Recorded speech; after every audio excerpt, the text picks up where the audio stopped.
Good day, good day, good day, my people. How are you doing, MUFC Realist family? It's your boy, Mark, an MUFC fan, and you know what it is. It's time for the manager's press conference, which is all but 12 minutes away. Big up to Mick Ruby. He's not available for the presser, but he will be doing a reaction. You can sure to be catching that live later on. Guys, I'm here to cover. I got the keys to the city once again. And I'm here to help you guys listen and go through what the manager says in the press conference ahead of the clash at home versus Everton. Guys, what are you saying? How are you feeling today? Let's get into this. But first, guys, take this time to smash the likes and subscribe. And if you're new, hit the notification bell so you can see when we're live. It's MUFC Realist TV, guys. You know, we always include everyone. We can't do it without you. You are the heart of the show, each and every one of you in the chat, and those who are not watching it live but will catch it later. Big up to all of you, and let's get it started.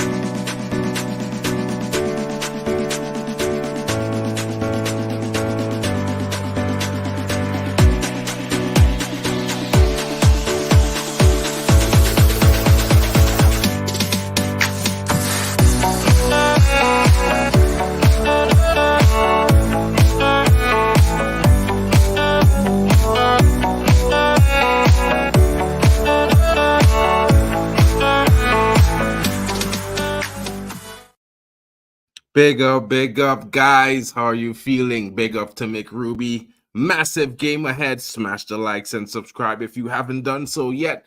Big up to you, Stephanie Griffith. I hope you're well. MVP of the Man United Real Estate on YouTube. No show can do it without you.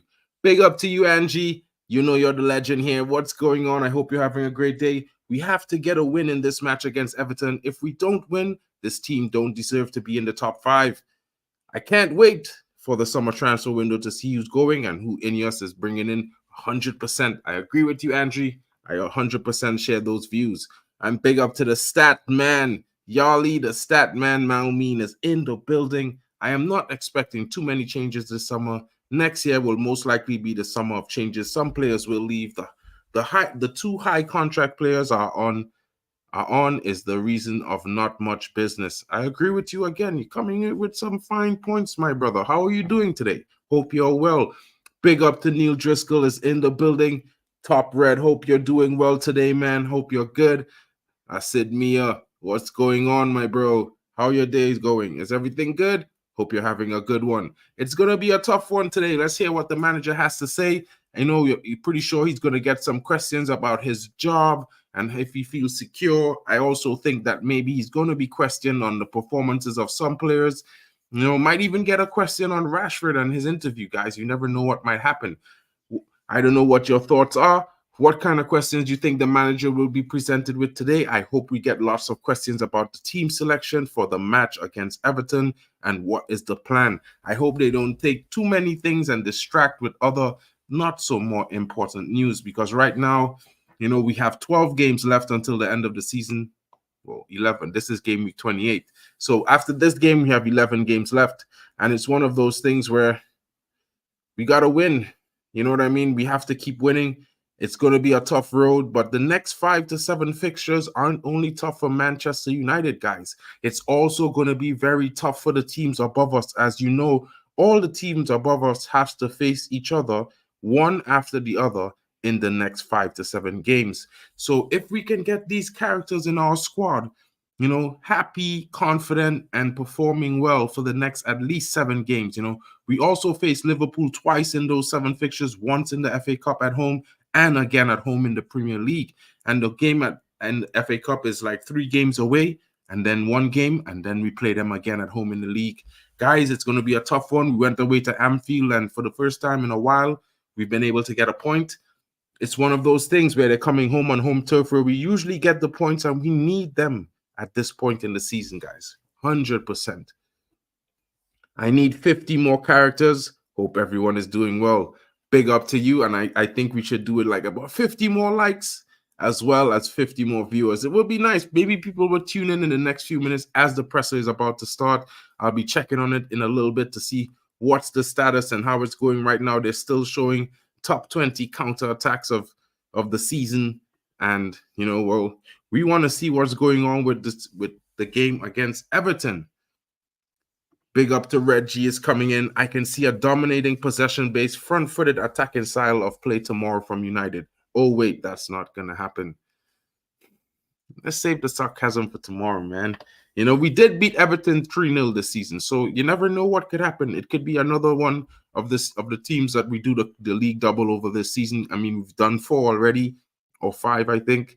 So, you know what? It's not looking so bad. Big up to you, Jordan Wall. How you're doing over there in Sweden? Hope you're having a great day. Let's see what's going on with the presser. It's about to start in 7 minutes.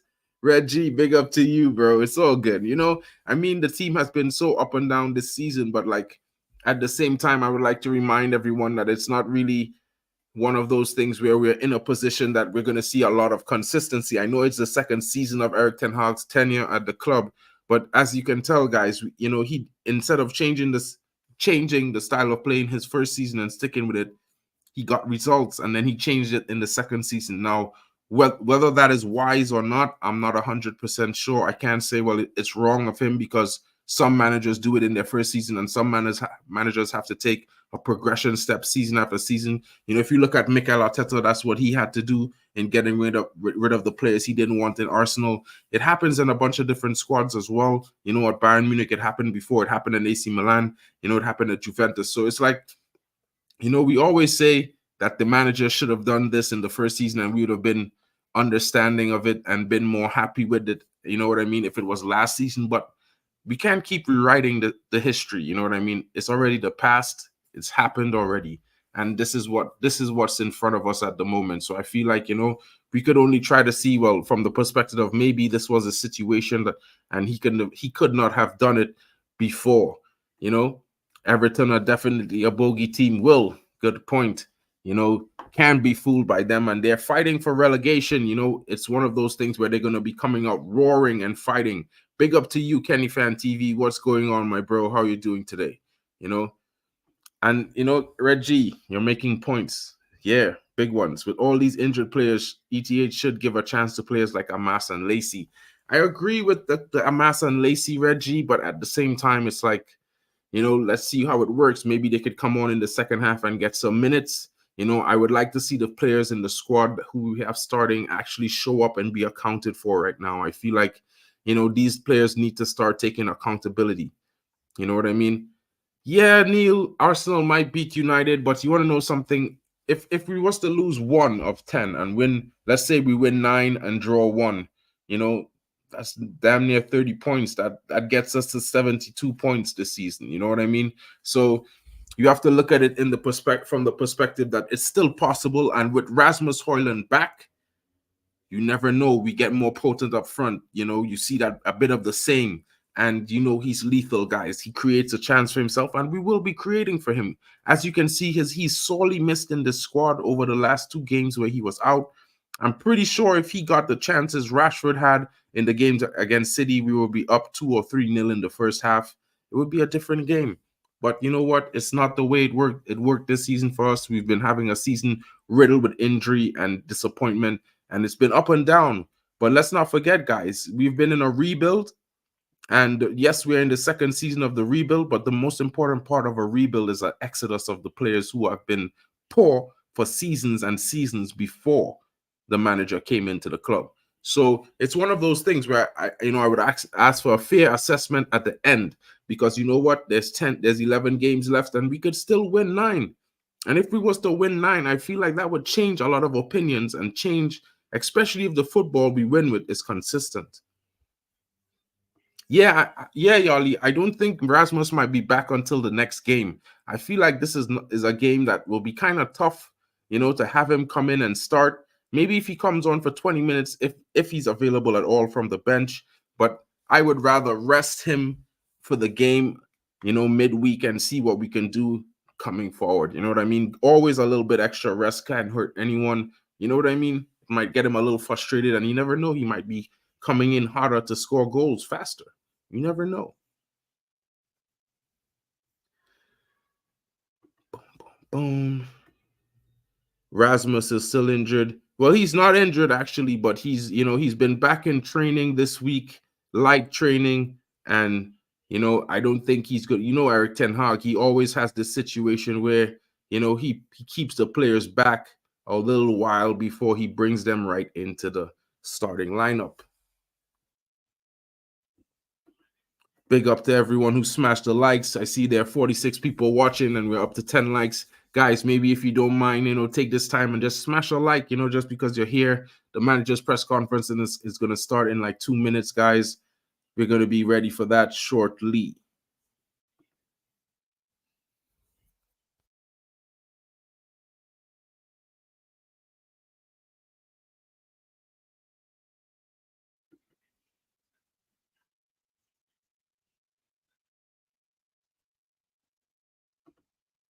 One second, guys.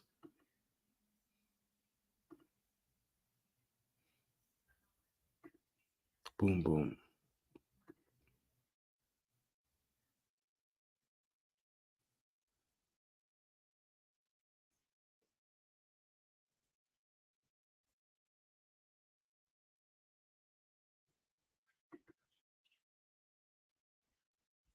Right. So, guys, what are your thoughts so far? Like, I know how everyone is feeling. You know, Stephanie Griffith is coming in. She's like me. Any doubt? Rest Rasmus. No risks.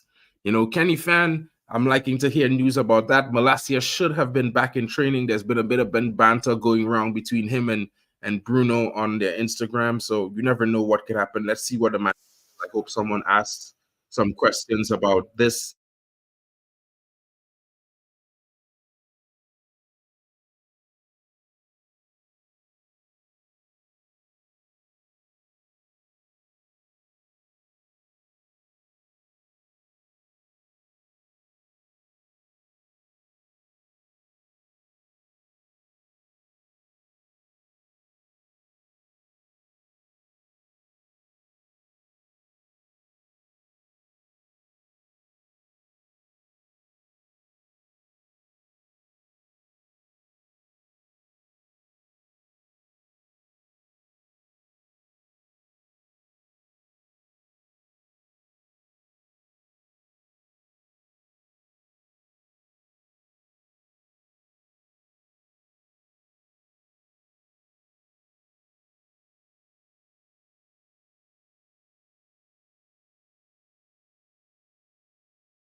Guys, really sorry about that. Had a little bit of technical difficulty there. I'm going to bring up the press conference right now as we speak. It's already begun.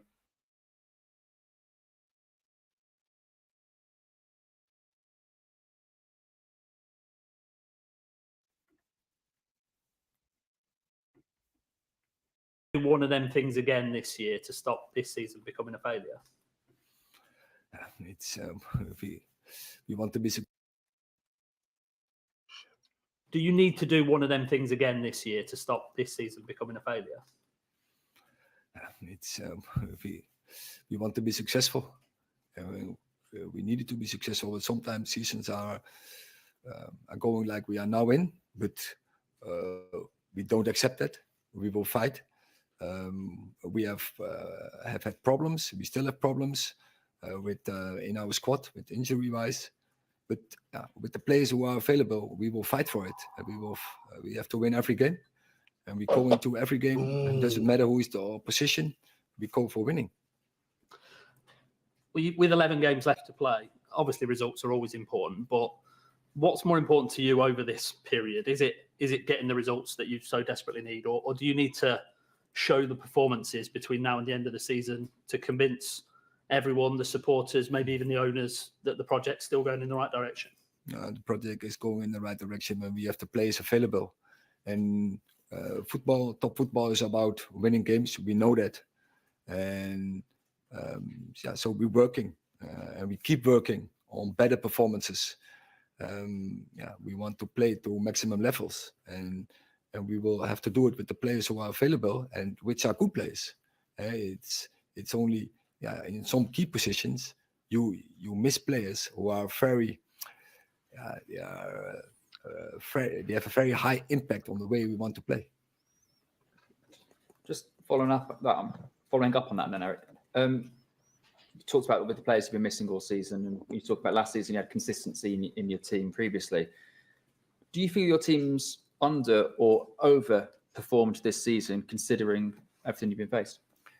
But no team can't deal with this with so many injuries, and I think we're playing to maximum levels. If you take in respect and the availability of the players.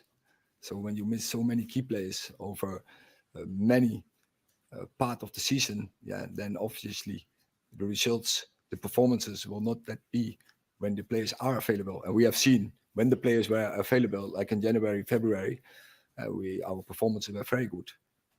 And I think from that moment, when the players were not even fit, they could do even better when they are 100% fit in that moment, but they were not. One of the players obviously been missing is Rasmus Hojlund, who's just been named Premier League Player of the Month. How frustrating that he's been out when he was finding great form, and how much have you missed him? Yeah, but a lot. But I have to do it, and we have to do it with the players who are available, and so I will never complain about that. And so we work through this game with the players who are available, and we have to get the best out of it, and that is our aim. Yes. Erik, it's a game against Everton. Sean Dyche has had his own issues with his football club in terms of off the field. On the field, what have you made of them, and what are you expecting? I think it's very clear. You can see really his handwriting. So in the style of playing of Everton, and he has done that very good. On the moment he took over last season, he made them very fit. So it's a very good structure in his team. So it's a very good team, and we know what to do to beat them. Last question in this section, Andy. Erik, you won 61 of your first 100 matches at Manchester United. You won a cup. That's a better record than Jurgen Klopp, than Arteta. Wow, yeah, good question. And I know you don't want to use the injuries as an excuse, but to what extent have they derailed what was a pretty positive trajectory? It tells that we are in the right direction. And because, so imagine we had many more players available, and that we had not so many setbacks in injuries. It could have been easily 70 or 75 wins, and that tells the bright future of this team when players are available. Because if you compare it, with other managers or other teams in the past who were in a built-up stage, or with previous managers in this big club, then you can see there is a bright future, and because also with I think it's a good balance in ages in the squad, where young players, middle-aged players, experienced players together. And imagine when they are available. As I said, we could have easily win from 100 games, 75. Yeah. And it's a big difference, I think, with the things, with the stats you mentioned. Okay, that's it for the press conference. Well, big up, people. I'm back in the studio. Mark's computer crashed, and I just literally ran out from a dinner booking that my wife made. But I caught glimpses of this interview, and seems to me still is that injuries, what he discussed at the very end. Let me know your thoughts and feelings as well, but because if you really look at it, United this season had 43 different types of injuries. 43 injuries in this season. That's unprecedented, to be honest. And it is like you going to work and you have half of your team in sickness for 6 months, and you have to sort of replace them with substitutes. So you can sort of understand what he's trying to say. And he doesn't really like to use excuses. In terms of who is available, Hojlund seems like he's back, but would you rush him in, right? Would you just give him a rest, or would you start him on the bench? Let me know what you think as well. Other than that, for me, it is a must-win game. If you look at the weekend, it's such a big weekend. The Super Sunday, 100% is you're looking at Aston Villa, playing Spurs over the weekend. So one of them has to drop points, so there might be 1 point each. We just have to look at what I understood game by game, and eventually all his first team squad will come back in the Helms as well, because we're looking down, I think it's about 2 weeks from now, there's an international midweek break, and you will have a full squad coming back to finish off. It is the 10th round. I mean, there's 10 games left, and can you win 10 out of 10? 10. Funny. 10 Hag, 10 games left to play. So, I mean, it is doable. It is doable. But however, one can look at what kind of pressure he's been under with the media creating these stories about his job being not safe. And I did a video about this morning, and it's not the case. Apparently, it's not the case. It's the banned journalists that are not allowed to attend this press conference that have been starting these rumors of putting one together, and this basically agents also looking for the clients that are out of contract. Thomas Tuchel, Southgate, De Zerbi, I don't really know, but De Zerbi got whooped yesterday with 4-0. So for me, it looks still like a manager with a great swagger and confidence. It's just down to the players' mentality. Can they show up tomorrow? We are playing Sean Dyche. He asked the question about Sean Dyche, and everyone knows what kind of Sean Dyche as a manager is. But Everton is facing relegation at the moment, and of course, we know they got done by FFP with the 10 points deduction. Will they come to Old Trafford like Fulham did? We got to be prepared, right? We got to prepare for that. And don't let them boss us around. Alistair Dirks, Erik Ten Hag never use injuries as an excuse like the other PL managers do. We need a squad depth and quality. If we get that, we'll be more competitive. And that is what he said, Alistair, 100%. He said, like, if I had all my players available, we definitely would win 78 matches or something like that, or 78% out of everything. But it's so trendy to look at and fall into that bandwagon, and it's so toxic. But this is our fan base at the moment, right? So I backed the team this weekend due to that. The next 10 games is so important. We have easy run of games if we look on the paper. We are facing Liverpool, Brighton, Liverpool twice in the cup and the league, and Brighton, and I believe also one of the top 6 as well. So our fixtures are not looking so shabby, to be honest. Well, you look at Spurs and Arsenal, Liverpool, they have some big games coming up, right? Spurs and Aston Villa especially, they're all meeting up the top 6. So eventually they will drop points. But what do we do from here? It's Old Trafford tomorrow, early kickoff time, meaning that I don't really like those early kickoff times.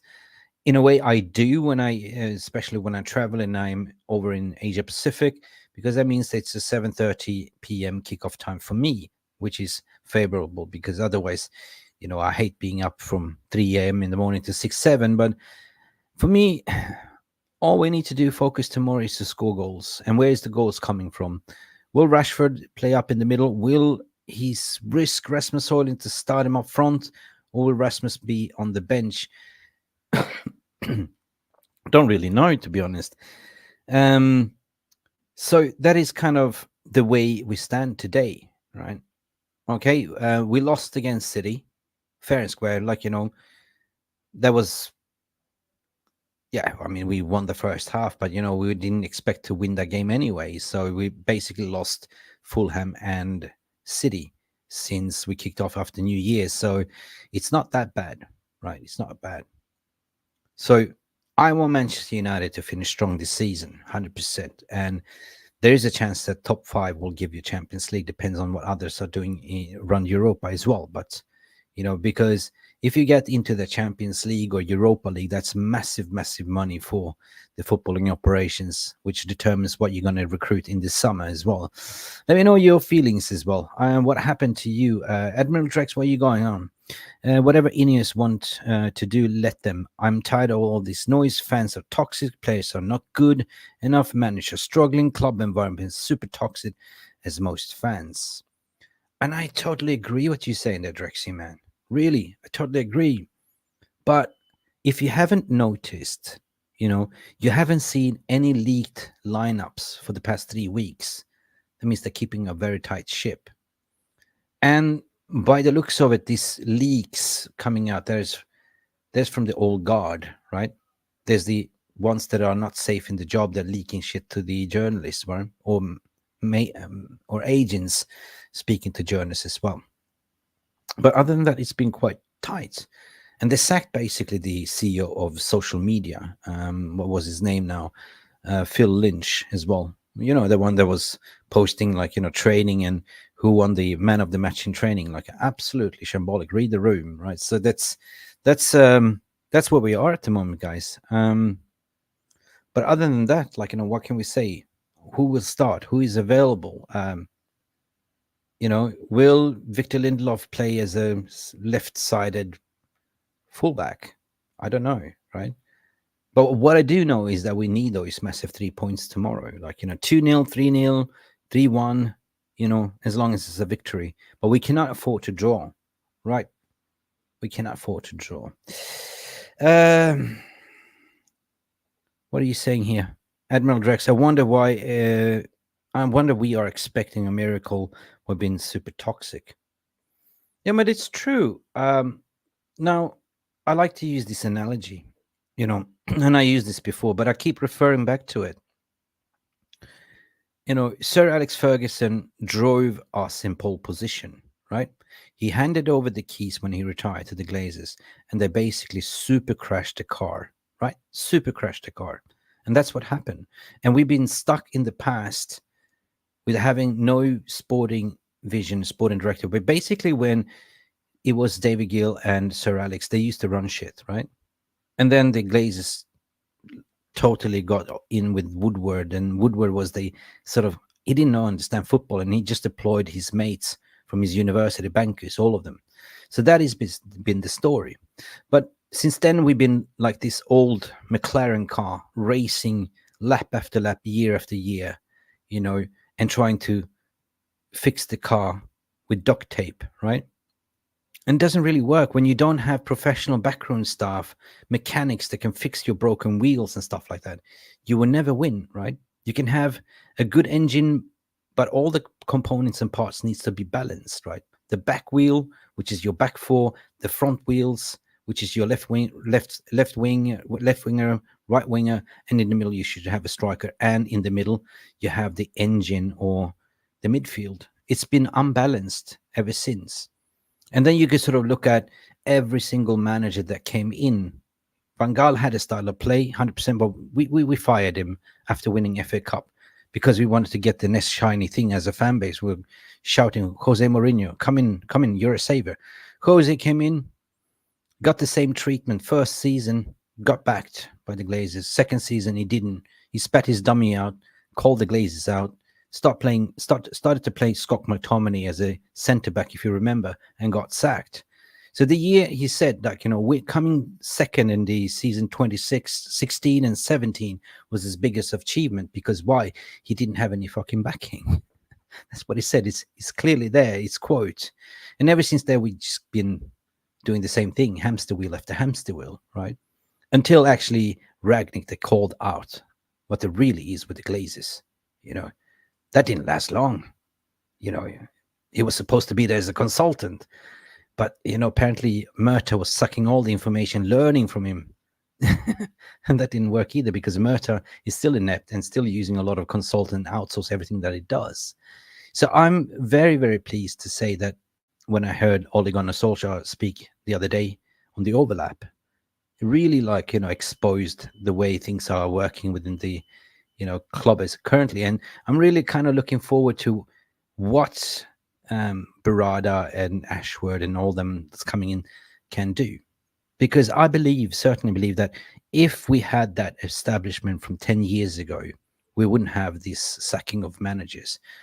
Ole might have been successful. Jose Mourinho might have been even successful in winning multiple trophies. Yeah. But it doesn't work like that, people. And now we are in the middle of, survival. So that car is broken. And that car, we loaned up all our spare parts, basically in January window, right? We loaned out Alvaro Fernandez, Pelistri, all like youngsters and key players. And we were betting onto, hang on, Luke Shaw is going to come back. So let's not prolongate Serge Reguilon's contract. I read an article today about Serge Reguilon, by the way, and he was very grateful to play, under Ten Hag. It's on One Football app. Go read it. It's a very interesting article. And furthermore, we were just kind of banking of injured players to come back. So, and they did come back, but they didn't last long, did they? They broke down, right? And we were back on thin ice again. So what we're seeing right now, I just pray that as a club, as a fans, that we absolutely go on a winning, that we maximize the points as much as we can, because we know that Aston Villa and Spurs will drop points. That is inevitable. If you look at the game of fixtures, they will drop points. They're playing City, Liverpool, Arsenal, both of them. That's 9 points dropped. 9 points dropped. And by the way, the weekend, Villa and Spurs are playing each other. So we are 11 points behind Villa on the fourth. Mathematical, it's possible. Let me know what you think. How you doing, Mark? Are you there? Sorry. You good? I'm all right. I'm all right. I had a crash in the middle. Like the Glazers keep sniping me when I'm talking, talking about them. The truth is coming out. I mean, from what you're saying, Mick, and from the press conference, I was able to catch it in the background. I feel like the manager only spoke honestly. He basically is giving you as it is. Some people might not accept it because it's the truth, but sometimes it's hard to swallow. And he's never made excuses about the injuries. He's never made excuses. He's just saying, listen, I will do it. We have to do it. We must. And when he says we must, he's referring to the players who are left, who he has available. Yeah. And for me, that's like commendable because, this guy is here. We all want him to try his best with what he has left so that when we get the starters back, we could kick on. And he's just doing that for me. And that's just my opinion. There's fair assessment. Exactly. Like, if I had a choice, like, I hate what the media is doing right now. It's clear as blue sky what they're trying to do, right? We've seen it before. So I'm just backing the badge, basically, backing the manager at the moment because he's gone on enough shit as it is, right? Why is nobody giving,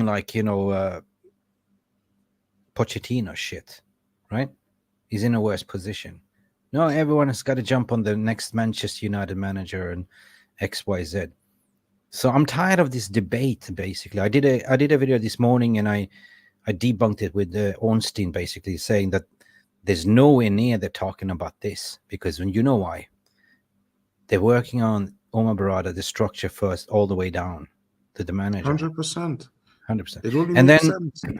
And then he's basically... what it is like, 1 year left on his contract. He's got a say in that as well, by the way, and with an option to extend the contract. So it ain't doom and gloom, to be honest, right? I'm just tired of this toxic shit that's been created. So we got to be positive. Yeah. I mean, Mick, it's been so much going at the manager since the season began. It was Mason Greenwood situation and they pressed him. It was Jadon Sancho. It was the Anthony situation. Marcus Rashford had his little incidents. There's little other things happening with the squad with players injured. And it's just weird that, all the while things are happening all around. Other managers are struggling. Like They're fighting for 8th, 7th, De Zerbi, you know, this guy, you know, at Poch at Chelsea, everyone, he's the media darlings and whatnot. He's always banging on about the play injuries and all these things. Our manager is not doing that. Of course, the results aren't great. I could understand as a fan from the perspective, like, listen, we are Man United, but we've seen this trend with these players before. We've seen it with Ragnick and other players before. Yeah, there's 2 points that I want to talk to you about that, because basically, yeah, I can agree. I can read the comments that he's not the most has got the charisma in the interviews. Like, he's very Dutch, very boring, very straight to the point. You know, no excuses, no bullshit. That's Dutch. It's very straight. On the other hand, it goes back to when I listened to the overlap when Ollie was saying, like, you know, when it was his final days at United and everyone was down tooling, right? And he said, for fuck's sake, just put your hand up, whoever wants to play. And there was just a handful of people, right? So I hope that with 10 games left to play, that you as a manager can see who is the snake, who is the backstabber, and who will actually back you. In front of his face, they might say, yeah, boss, I will play for you, I will play for you. But as soon as they get on the pitch, then you see how they down tool. And if I was the manager, I would just identify it and say, you out on the bench. 100%. I don't care. But Mick, don't you think that the way he's playing the squad, not changing his style this season, is also highlighting to the guys observing, like a Sir Dales Burford, when he's watching every game, like, yo, this player, look at him. Like, I'm highlighting it to you every game. Look at him. Look at what he's doing. You know what I mean? So I feel like he's also using some of his selections to send messages to the up above, to let them know, listen, this guy's not good enough, but this is what I have to do. This is who I have to play, because we don't have anyone else that's really ready or at his level in terms of experience to start. Yeah, true that. But I also was thinking about it today. You know, it's not very unusual that companies do send out pulse surveys, like they try PR test. What if we do this? Let's test it with our target audience to see the reaction, right? It can work in that we put on shit names like Southgate. That was just what the hell, like, because that is got a reverse effect. So basically, the names they put out is not managers that are better than Ten Hag, to be honest. It's a little bit of a downgrade. So why would you exchange for ice cream for an ice cream, right? You would go for an ice cream to what? Like, you know, creme brulee, whatever, the next in class. You know what I mean? The most expensive thing. So at the end of the day, like, you know, when I did the show this morning and when I was listening to Ornstein, basically Fabrizio Romano is not talking about this. And Ornstein was saying they're nowhere near talking about replacing the manager. That was his last words, right? So. And like Yali is saying, he thinks that Erik Ten Hag's job is safe no matter what results that he achieves for the rest of the season. United will take away his power with the new contract. And I think he's referring to the veto thing. Yeah, which for me, they will. It's not, I don't even think he's going to mind that. I think the only reason he put that veto in last season was because he was working with Woodward and Murtaugh and these guys who know nothing. Yeah. It was. That was part of his condition to accept the job, like, you know, because he had numerous of interviews. He understood the structure. He knew what he wanted to do. And he knew that, you know, I'm dealing with kind of Muppets that don't understand football. And that's why he put that veto in the contract, right? But if you listen 2 weeks ago when we did that interview, when he said, I need help, right? Basically. Manchester United is the biggest club in the world. And there's no way I can do this alone. I need people that are on the same page. When they asked about the in-ear structure, and he was basically relieved, you can see that. And yeah, 100%, man. Like, you know, if you're working in any job, any company, if you're not getting any backing from your bosses yourself, and you have to do everything else, like, you know, you will absolutely fail, right? You'll be set up for failure. So my standpoint regarding the managers, they've been all set up for failure. But with this new establishment coming in, they're making sure there will not be a failure. They're making sure that all the processes, everything is aligned, communication, the vision, and the manager has just to do what the manager has to do, managing the squad. Yeah. And like I see Drex is saying, he would like Ineos to come out and make the decision knowing that they're backing the manager. But, from my perspective as a football fan, like, why do they have to do that? Like, we are fans of a football team. And of course, the fans are the lifeblood of the team. But at the same time, we all chose to support Manchester United. We weren't forced into the situation. So I feel like sometimes you just have to, be a fan. And yes, we're going to question the manager's decisions. Yes, we're going to question the player acquisitions and the players who are sold and what the owners are doing. And we could all really and truly hope that, they take our views into consideration. But at the same time, we should just be fans. And like, if the Ineos doesn't want to say anything now, like, we should just respect that, because I feel like it doesn't make an impact difference. No, but really. if you look at it, Mark and panel, and and the VR room, ever since they took over, they've been operating swiftly as a silently. professional organization. Everyone was saying, "Oh, we're gonna get Jean-Claude Blanc as a CEO." Out of the middle of nowhere, boom, you got Omar Barada. Boom. They know they will ride out the storm. If they know that this is the person we want to go for, they will ride out the storm. With Ashford, they already identified, they offered him, he accepted the offer. Now it's all about negotiating with Newcastle to release him, to pay that money to release. But they have already lined up the ducks. They know exactly who they want. Michael Edwards, Julian Ward, and Dougie Friedman is just one of them thrown in the mix. But I think they will go for Julian Ward, basically. Because you know why? And Jason Wilcox, by the way. Because the reason why they want to go for Wilcox swiftly, because Southampton will release him, no problems, right? The reason why they're going to go for Julian Ward, because he's available. He's been taking a sabbatical for 18 months, right?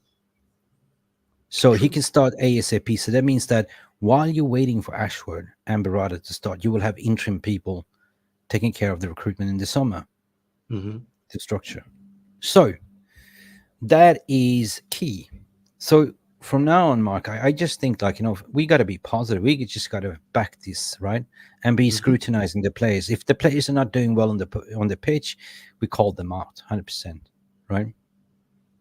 100%. I feel like it's the only thing we can do at this point, because at the same time, when you look at it prospectively as a fan or as a pundit or a critic or someone in football, it's one of those things where they're gonna do what they're gonna do. And yeah, we could say the Glazers have been here for the last 20 odd years and they've been doing a madness.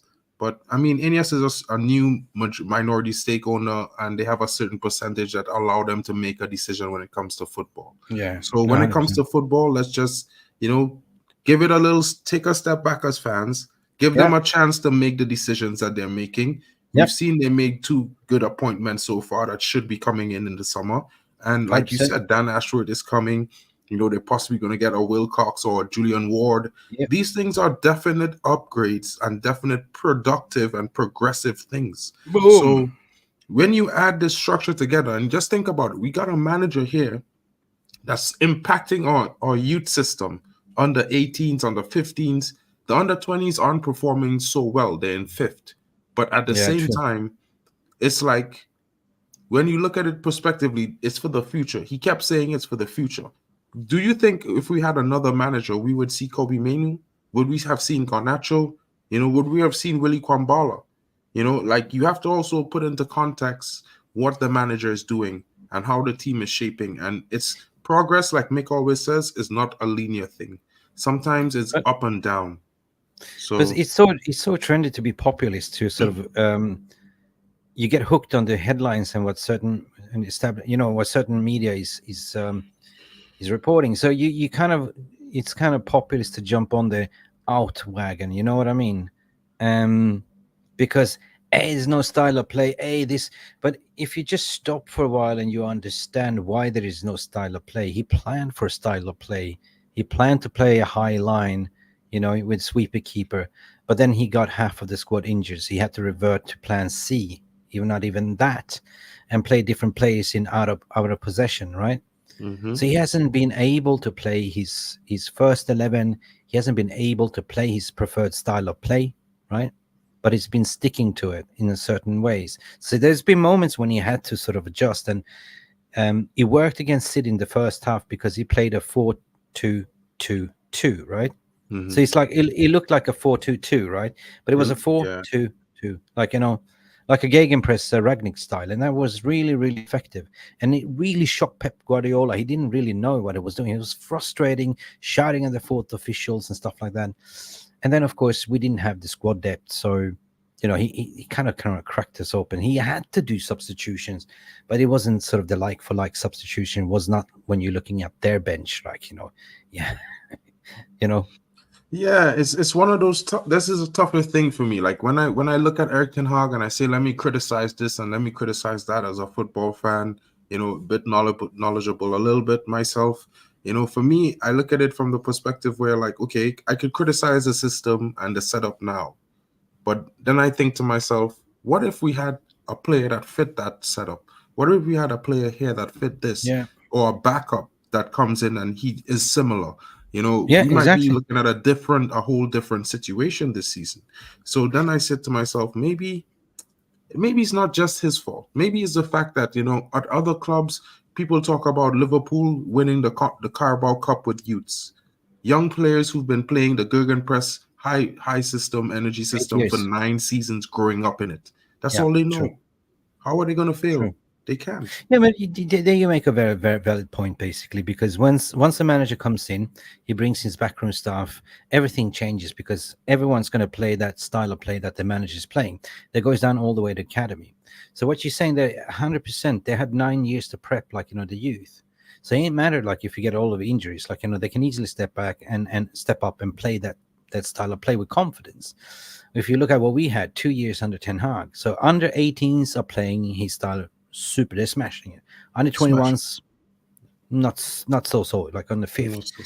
But the thing is, like, if I was a HR performance, I would come in and I have a do the strategic review, and I would just say, what the hell happened here, right?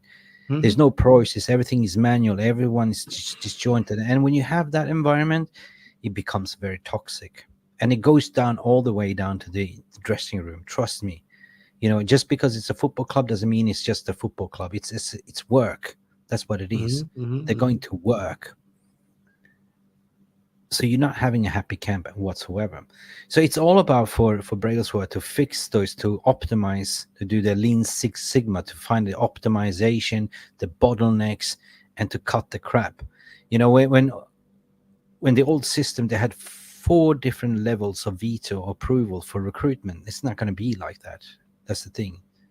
No wonder you can never pull the trigger like in the transfer market, and no wonder you can never agree, unless it was a shirt seller, right? 100%. So, and I don't expect us to do like, a complete overhaul in one summer. Like, and everyone keep talking, we're going to get rid of 11 players. Not going to happen. Ain't going to happen. 4 to right? 6 max. Yeah. If they get an offer, what I read about PSG, they think that Marcus Rashford is just using it to bump up his contract. What are you smoking? Haven't you read the room? We're not going to give any higher contracts wages. You know what I mean? So we are absolutely looking to get rid of players that are earning high wages and doesn't have that output performance. Yeah. And you mentioned it clearly just now, right? When coaches come in, they come in with a backroom staff that filters everything down all the way to the academy. I don't know if a lot of fans could remember, but when Erik ten Hag came into the job, how many coaches of his staff was he allowed to bring with him? Not many. 2. He hired Benny McCarthy, and then they gave him the English coach. What's his name? I keep forgetting. McLaren. This is his coaching staff. Everyone else has been there since Ollie, right? Yeah. Now, when you look at De Zerbi and you look at Potter, you look at Pep, you look at Klopp, you look at Arteta, all of them, the smallest team in coaching staff from any one of those coaches I just listed is 15 people. So Benny McCarthy was there. The set piece coach has been fired. The physio has been fired. Who else been fired? I mean, you're absolutely right. They were there before, right? Mm-hmm. Chris Armas also left just now, I think. He went to MLS. No, not Chris Armas, Chris Ramsey. Sorry, yeah. Not Armas. Ramsey, yeah. So you're right, because you got to bring in your own coaching staff, your own, analysis, your own everything, right? but Mhm. you were only allowed to bring in 2, and that is the problem. And you still have, what the hell is Darren Fletcher doing, laying out cones in training and calling himself technical director? Well, as you mentioned, Mick, there's been some reports that Sir Dilbert has deemed Darren Fletcher to be appointed wrongfully to the position that he has, and it Yeah. was not something that should have been done, and it will be rectified. And we have not mentioned, but there's lots of, a list of different characters in different positions, even at executive board level, are being reviewed and probably going to be moved Yep. on because of their performance over the They last will. decade. They will. It's important. It's important. Anyway, so Mark, big up. So in terms of Saturday, tomorrow's game, are you excited? Do you think we're going to get a good result? Because Everton is, let's face it, they are not good.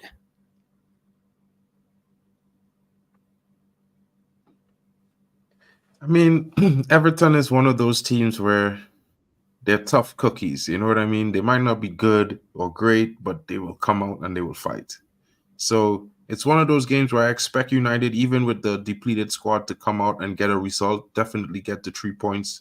At a worst case scenario, a draw. But I definitely think we'll get the 3 points. We've done a 3-0 to them early on this season. We will do another a league double this season. So yeah, I think a 2-1, maybe a 2-0, or maybe a 3-1 would be the score. I think we'll keep a clean sheet. 100%. Yeah, Onana's been great, been very good. I can't, I was criticizing Onana heavily, but he's been very good in the last few games. So might just keep a clean sheet. They were park the bus as per usual. Sean Dyche, pragmatic, hitters on the break, and the rest of the story. It's just, but we shouldn't do a full. And the players should be ready for it mentally. Go for the kill, right? This is war. Go for the kill. Grab them by the scruff of the necks, right? And in terms of the lineup, I wouldn't have a clue, but I think he will go with the same lineup as he did with City. Yeah, I only think I have heard some rumblings that they're going to put Garnacho back on the left and Anthony off the right this time, and Rashford is going to go through the middle. Now, I don't really mind that, but I would, because I would like to see Anthony get some minutes, but I would like to see him on the left, because I feel like Garnacho has been performing so well on the right. I feel like moving him off the right is making an issue. So you want to balance the tires now, do you? Well, yeah, I always, like, when I was saying weeks ago we are lacking a left back. Anthony's not performing well in attack, but he needs game time to get himself fit and get himself back in that mode. I was saying put him at left back. He's a left-footed player. He's good at defensively. He's good tactically. So, I just saying, like, for now, we have to move creatively. You know what I mean? We don't have everything available to us, so we have to do what we can do and make it work. I'm not even going to do a prediction lineup because it's so hard to pick. So I'm just going to go with the flow tomorrow, turn off 60 minutes before the game, find out the team sheet, and then assess it. So, yeah, this is good. In terms of score prediction, Kenny's going 2-1, Neil 1-0 scoreline. I go the Ruby Classic 3-1 United, but I do believe it's going to be either a 2-0 or 3-0. But I play it safe. I always go with my Classic 3-1. Yeah, I'm going to go with a 2-0 this time, because you know what? I think we're going to score some goals early, and I think we'll just see it over the line. It might be a bigger scoreline than anyone thinks as well, because you know what? United has yet to score a 4-0 or 5-0 this season against a Premier League team. Yeah. And you know what, guys? It's just so weird that I'm watching the press conference, and I'm just saying to myself, what if United was to go there and score 4 or 5 against Everton? What if the wheels comes off and we start scoring? Yeah, footballing gods do exist, people. And listen, at the end of the day, I thought it was a good interview. The snippets that I caught, it was a manager that wasn't making excuses, but laid out the cards on the table, facts you cannot deny. And I respect that, right? So far, he doesn't throw anyone under the bus, and we will see. Hojlund seems available, but I don't think he's going to rush him. He might put him on the bench. We will see. But beautiful people, thank you so much for all your support. Don't forget, there is about 100 of you watching right now. Don't forget to smash that like button, for crying out loud, if you really love this team and support this channel. If you haven't subscribed, please do so as well. And if you want to become a member, yeah, that will definitely support the channel. Thank you, Mark, for covering for me early. I was stuck. I I was planning the stream, and then my wife set me up for a dinner reservation table, and I just literally have to scoff my food in and just drive home quickly. And I came in time because your computer crashed. Yo, Mick, Hey, when I saw you it's there, when taken. I was getting back in, I was like, man, I'm happy that you were there. You know, it's been doing it. You know, I'm gonna have it replaced this week. It's gonna have some changes. Big up to Vicky now coming in. I hope she gets the presser, and maybe we could get some of her views. You know, maybe in the pre-match tomorrow, if you're not busy, come in and have your say. Let's hear what you think about the game tomorrow. You know, Yeah, we will have a post-match after the game as well. And hopefully we will celebrate, Vicky. Hope you're doing well, and happy birthday to your son as well. No, happy it wasn't birthday. your son. No, it wasn't her son. Sorry, there was a wrong son. Oh. I mixed it up with Nicky. Super Nick's son. Nick. Okay. Super Nick had the son has the birthday. But man, I'm positive. Seriously, I'm positive because moving forward for now, we can only go pedal to the metal, game by game. Who is available? Just play like you mean it. Hop on one leg, just get us those maximum 3 points that we need. Eventually, Spurs and Villa will drop points because if you look at their fixtures, you're camping with the Cubs. Big up the Cubs, the basketball team. No, The Cubs, the baseball team. Scouts. Oh, the yeah. Scouts. I'm just joking. Yeah. Yeah, But you know, Mick, you know what it is, Mick, for me? This is the point where all the players there who want to get starting roles next season or want to be that player or want to show up, this is their moment. You know what I mean? This is the moment where we see boys become men. You know, we see who's chalk and who's cheese. This is what's going to happen right now. And yeah, love that analogy, my friend. Love that analogy. Beautiful people, thank you for tuning in. Thank you, Vicky, as well. Enjoy your camping with the Cubs, and hopefully we will see you a little bit later on. Depends on how Jarvis is doing. We were planning a show, but Jarvis is picking up his Tesla that's been broken for 2 weeks. So yeah, he's excited about that one. Anyway, community, we love you. Hope you love us back and love your team, and look forward for positive results tomorrow. Look forward to see you tomorrow for the watch along, the pre-match, the after party, everything. You know, win, lose, draw, we're always here for you, providing our opinions with a balanced approach. Mark, thank you so much. Any final words for you, my friend? I'll just quote Vicky right here and say, you know what? Every player is making an application for their jobs. Yes. That's what it is right now.